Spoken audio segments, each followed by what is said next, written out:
Hello one and all. Now I am back with a solution of a new question, that is question number 17 of genetics practice paper. So a family was examined for a given trait which is represented in the pedigree shown below. Further, the degree of expression of the trait is highly variable among the members of the family.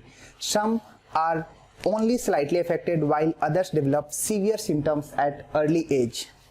So we have been given options कि the pedigree follows which type of inheritance.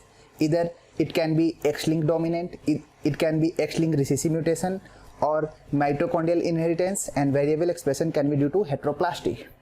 So here is the question. अब इस question की जो demand है उसे हम देखते हैं कि हमें चेक करना है। सबसे पहले हमें ये पता करना है कि किस टाइप के इनहेरिटेंस को ये पेडिग्री फॉलो कर रहा है। Of course we will use a smart method to eliminate each of the options. First is the X1 X-linked dominant. यहाँ पे फीमेल अफेक्टेड है, राइट? और अगर ये मानते हैं हम डोमिनेंट है तो XD और X-linked डोमिनेंट में एक भी जीन अगर वो होगा डोमिनेंट हुआ, राइट, तो दोनों डोमिनेंट ले सकते हैं और एक भी डोमिनेंट ले सकते हैं। दोनों में कंडीशन में X-linked डोमिनेंट होगा। लेकिन यहाँ पे फादर में अगर फादर नॉर्मल है, राइट, फादर नॉर्मल है और यहाँ पे इस तरह से इनहेरिटेंस हो रहा है, हम इस कंडीशन को लेते हैं क्योंकि फादर बहुत इजीली पेडिग्री के क्वेश्चन में फादर बहुत इजीली हेल्प करते हैं एक्स-लिंक्ड इनहेरिटेंस को समझने में।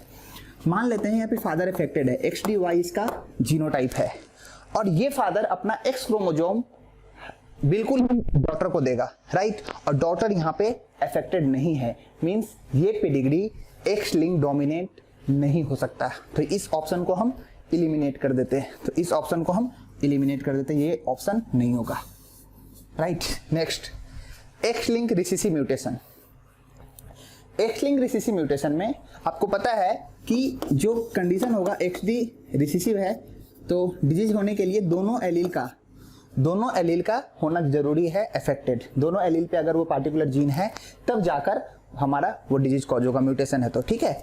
और इस केस में करियर होते ही फीमेल्स और मेल इस केस में अफेक्टेड होता है, ठीक है। डी मतलब ये हमारा डिजीज वाला एलील है, ठीक है।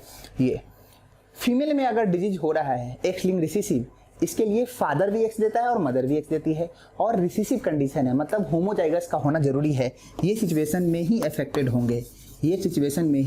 होंगे, राइट।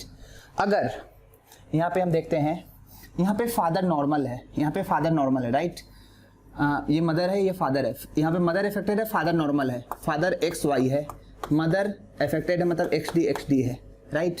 और फादर के अफेक्टेड नहीं होने के बाद भी डॉटर अफेक्टेड हो रही है, मींस ये आपका X-linked रिसेसिव भी नहीं है। यहाँ पे भी कॉन्ट्राडिक्ट हो सकता है, मदर अफेक्टेड नहीं, फादर अफेक्टेड है, राइट।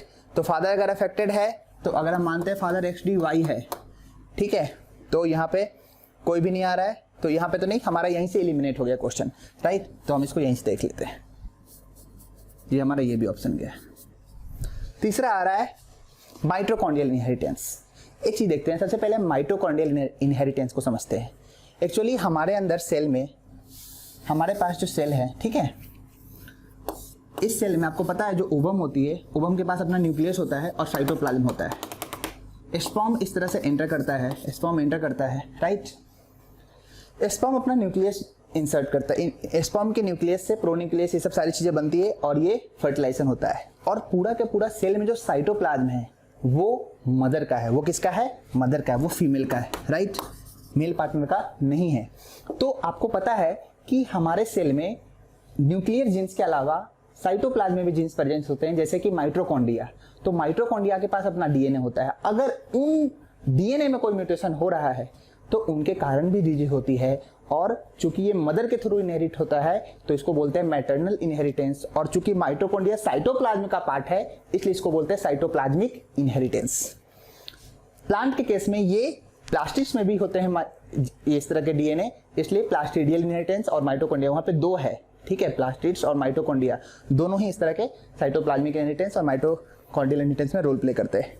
तो इसलिए इसमें क्या होता है, अगर गलती से भी मदर का रोल है, अगर गलती से भी अगर माइटोकॉन्ड्रिया के किसी भी जीन में म्यूटेशन है तो डायरेक्टली मेल हो या female, irrespective of the sex, both male and female will equally get affected by that particular disease. So here what we can see, if female is affected, then male female is also affected, and this one also be affected. I missed it in the question. So this one also be affected, and if female is affected, then everyone will be affected. And here also, if female is affected, then all the daughters are affected. Here also, this one is affected and no one is affected. Means male has no role, because male is contributing only its nucleus of a sperm, and no role of cytoplasm. No cytoplasm is transferred to that offspring. So here only if female is normal, all childs are normal, and if female is affected, all offsprings are affected. सो अगर हमारे पास अगर female affected है तो सब affected हो रहा है, तो ये साइटोप्लाज्मिक इनहेरिटेंस को रिप्रेजेंट करता है, तो best option will be C. इस क्वेश्चन को तो एलिमिनेशन मेथड से देखें तो ऐसा एक भी ऑप्शन नहीं है सी। पहली बात, ए और बी हो नहीं सकता, तो ए वाले सारे ऑप्शन कट गए, ये भी कट गए, बी भी कट गए, ये भी कट गए, ठीक है। अब बच गया सी एंड डी, यही ऑप्शन होगा। Of course we have no other choices. So elimination method से तो हम बहुत क्विकली इस पे पहुंच सकते हैं सिर्फ इसको क्लिक करके। लेकिन ये क्या होता है, ये वेरिएबल एक्सप्रेशन है। क्या होते हैं, माइटोकॉन्ड्रिया में जो जीन्स होते हैं, ठीक है, यहाँ पे एक वर्ड यूज हुआ है हेट्रोप्लास्ट, इसको हेट्रोप्लाज्मी भी बोलते हैं, राइट। तो माइटोकॉन्ड्रिया के जो जीन्स होते हैं उसके 1 से 2% जीन्स में अगर बहुत ज्यादा म्यूटेशंस होते हैं तो उसे हम हेट्रोप्लास्टी या हेट्रोप्लाज्मी कहते हैं, ठीक है। तो ये कंफर्म नहीं है कि हाँ कुछ पार्टिकुलर जीन में है, मतलब माइटोकॉन्ड्रियल डीएनए में है, और उसके 1% से 2% डीएनए जो है उसका टोटल डीएनए का जो 1 से 2% है वो काफी ज्यादा अफेक्टेड है, इसलिए तो इसीलिए आ रहा है variable expression can be due to heteroplasty and it may be possible because in mitochondria such type of things happen. So we will go with this option, that is C and D, both are correct option.